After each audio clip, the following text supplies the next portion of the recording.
Hello दोस्तों, मैं आप सभी का स्वागत करती हूँ अपने चैनल कहानी विद कौर में। आज जो मैं आपको कहानी बताने जा रही हूँ वो सूर्यकांत त्रिपाठी निराला द्वारा लिखी हुई कहानी है, जिसका शीर्षक है कंजूस और सोना। और अगर अभी तक आपने मेरे चैनल को सब्सक्राइब नहीं किया है तो प्लीज़ आप मेरे चैनल को सब्सक्राइब कर लें और वीडियो अच्छी लगे तो उसे लाइक भी करें। तो आइए कहानी शुरू करते हैं। एक आदमी था जिसके पास काफ़ी जमींदारी थी, मगर दुनिया की किसी दूसरी चीज से सोने की उसे अधिक चाह थी। इसलिए पास जितनी जमीनें थी कुल उसने बेच डाली और उसी कई सोने के टुकड़ों में बदल डाला।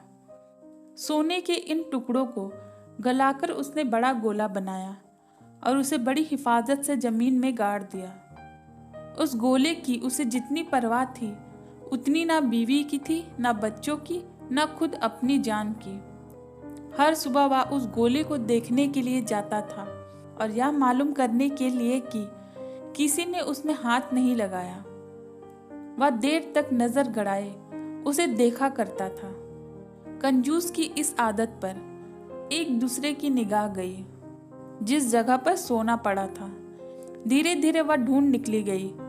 आखिर में एक रात किसी ने वह सोना निकाल लिया। दूसरे रोज सुबह को कंजूस अपनी आदत के अनुसार सोना देखने के लिए गया, मगर जब उसे वह गोला दिखाई न पड़ा तब वह गम और गुस्से में जामे से बाहर हो गया। उसके एक पड़ोसी ने उससे पूछा, इतना मन क्यों मारे हुए हो? असली में तुम्हारे पास कोई पूंजी नहीं थी, फिर वह कैसे तुम्हारे हाथ से चली गई? तुम सिर्फ एक शौक ताजा किए हुए थे कि तुम्हारे पास पूंजी थी।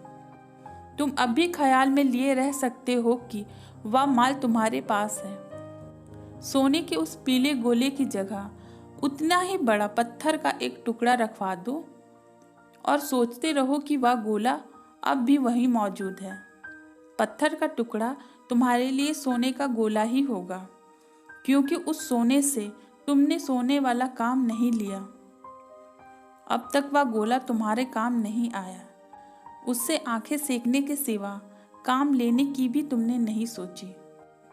यदि आदमी धन का सदुपयोग न करे तो उस धन की कोई कीमत नहीं। बस इतनी सी थी कहानी।